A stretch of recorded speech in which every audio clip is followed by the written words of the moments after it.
ఆక్వాకల్చర్లో ఉపయోగించే అలారం. ఈ అలారం దేనికి ఉపయోగిస్తారంటే కరెంటు పోయినా వచ్చినా మనకి షెడ్లో ఉన్న మనిషికి తెలియడం కోసం ఈ అలారాన్ని అయితే యూజ్ చేస్తాము.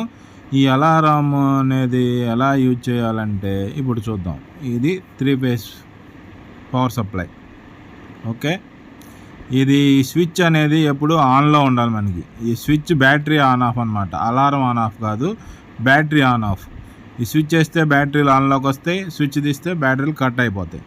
అలారం ఆన్ ఆఫ్ అనేది స్టీల్ స్విచ్ వేసుకుంటే ఎటు వేస్తే మోగేటప్పుడు ఆపోజిట్ వేస్తే ఆగిపోతామండి. ఇప్పుడు 3 ఫేసులు కరెంట్ ఇస్తున్నాను, 3 ఫేసుల్లో పెట్టాను. 3 ఫేసులు పెట్టాను. అలారం అయితే మోగింది. ఈ రెడ్ ఇండికేటర్ వచ్చింది కదా, ఈ రెడ్ ఇండికేటర్ వస్తే అలారం మోగుతుంది అనమాట. ఈ స్విచ్ కిందకి వేసుకోవాలి. అలారం మోగేటప్పుడు స్విచ్ కిందకి వేసాం, అలారం ఆగిపోద్ది అనమాట. కరెంట్ ఉంది, అలారం మోగింది, మన మనిషి వచ్చాడు, కిందకి వేసుకున్నాడు, ఆఫ్ అయింది. ఓకే, నడుస్తుంది. మళ్ళీ మధ్యలో ఒక ఫేస్ పోయింది, అలారం మోగుతుంది. మన మనిషి వచ్చాడు, పైకి వేసుకున్నాడు స్విచ్, అలారం ఆగిపోద్ది.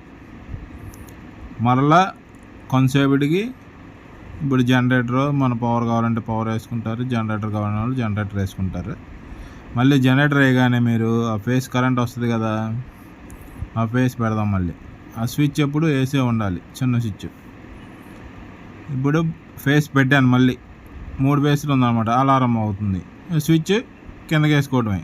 మనం ఆ కిందకి వేసిన దాకా ఎంతసేపు కిందకి వేస్తామో అప్పుడు దాకా మోగుతూనే ఉంటుంది అలారం.